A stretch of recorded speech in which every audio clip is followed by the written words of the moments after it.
Howdy guys, and welcome to the 13th episode of the Mario Marathon. This time around I'll be covering the popular NES and Game Boy puzzle game, Dr. Mario. Development on Dr. Mario was a bit of a toughie to find. It was produced by Gunpei Yokoi and designed by Takahiro Harada, who produced Metroid 1 and 2. The game was originally called Virus, but the game was fundamentally the same and only had different visuals. Dr. Mario released on July 27th, 1990 as a multiplat for both NES and Game Boy. Obviously the NES version was the definitive version, but releasing alongside a portable version was pretty novel. So Mario's a doctor now? Why? That's kind of out of left field when you look at the game in the context of what came before, don't you think? I actually happen to own the manual to this game, so let's see what it says. Hi everybody, I'm Mario. How's it going?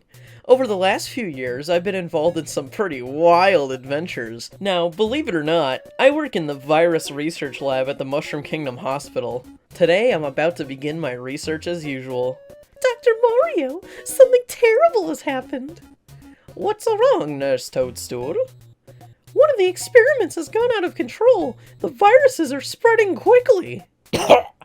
Oh no, we've got to do something. I just developed a new vitamin that should be able to take care of it. I sure hope this stuff will work. That kind of implied Mario made the viruses? This gets kind of contradicted later, but I'll get into that in a bit. So Dr. Mario has to throw these pills called mega vitamins at these 3 different kinds of viruses to cure the patients. The Nintendo Comic Systems names these viruses Fever, Chill, and Weird. Doc, I got the weird again. I called the witch doctor, he told me what to do. He said, ooh-ee, ooh-ah-ah, tang-tang, walla-walla bing-bang. That means play Dr. Mario on Game Boy or NES. Ting-tang, walla-walla bing-bang. I beat the witch doctor, and this is what he said. He said, ooh-ee, ooh-ah-ah, ting-tang, walla-walla bing-bang, ooh-ee, ooh-ah-ah. And then he shrugged my head.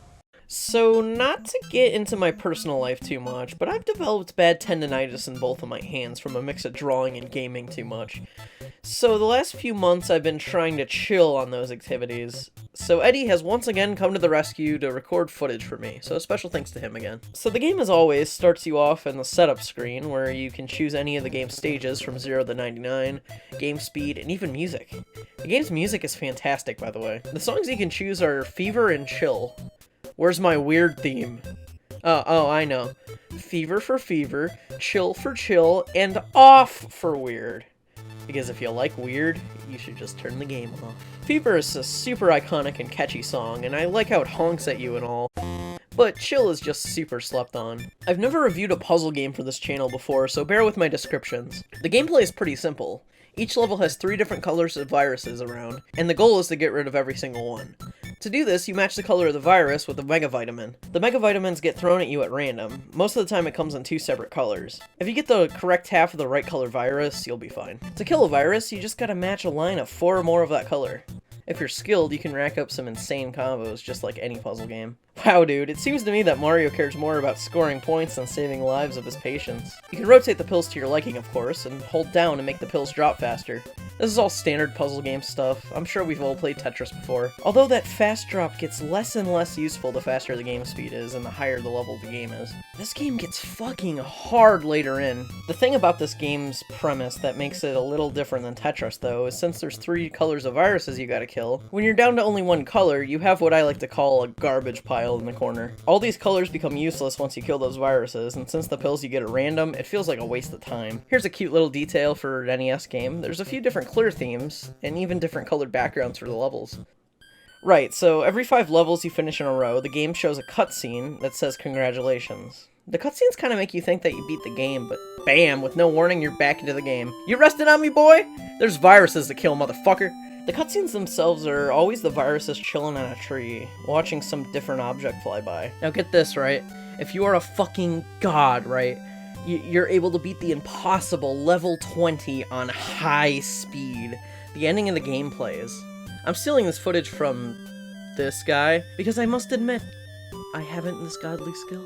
Once again, the viruses are on the tree, but then the sun slowly sets, and then a fucking flying saucer comes and abducts them, like, huh? For some reason, I've always interpreted this to mean that the viruses were aliens, but reading the manual tells me Mario made them. So Mario failed to stop the spreads, and then aliens abduct them. This outbreak will now reach the farthest sides of the galaxy. The ending on the Game Boy version is similar. The viruses this time are chilling underwater when the UFO comes by to scoop them up, when the signal is intercepted by a giant fish that eats them. What else? Oh yeah, the game also has a multiplayer mode, which is tons of fun. 2 players can play best of 3, and every time you get a nice combo or something, you send garbage blocks at your opponent. Basic puzzle game fare. And that was Dr. Mario.